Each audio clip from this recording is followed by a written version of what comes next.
ఆ తర్వాత పాలు పడుతూ ఉండండి. ఇట్లా రోజులో పిల్లలకి 4-5 సార్లు ఆకలేసి ఏడ్చినప్పుడల్లా నీళ్లు త్రాగించి ఒక అరగంట 20 నిమిషాలు గడిచాక పాలు పడితే ఈ నీళ్ళ వల్ల పిల్లలకి హాయిగా ఆకలేస్తుంది, అరుగుదల బాగుంటుంది, మోషన్ ఫ్రీగా అవుతుంది.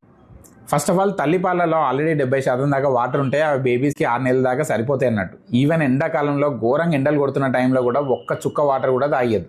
ఏమున్నా సరే తాత చెప్పినట్టు వాటర్ తాగిస్తే ఏమవుతుంది అనుకునేటోళ్ళకి చెప్తా వినుండ్రి. కడుపు నిండా వాటర్ తాగిపిస్తే పాలేడ తాగుతారు, వేటేడ పెరుగుతారు.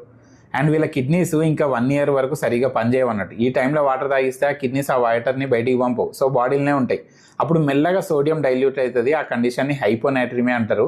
ఇక అట్లయినాక ఏమవుతుందంటే డైరెక్ట్ బ్రెయిన్లో వాటర్ చేరుతాయి. దాన్నే సెరిబ్రల్ ఎడిమా అంటారు. ఇక నెక్స్ట్ ఏకంగా ఫిట్స్ వస్తాయి, కోమాలకు పోతారు, చనిపోతారు కూడా. ఇంత డేంజరస్ అడ్వైస్ని అంత కాన్ఫిడెంట్గా చెప్తున్న పిచ్చోళ్ళని పిచ్చోడు అనకపోతే ఇంకేమంటారు?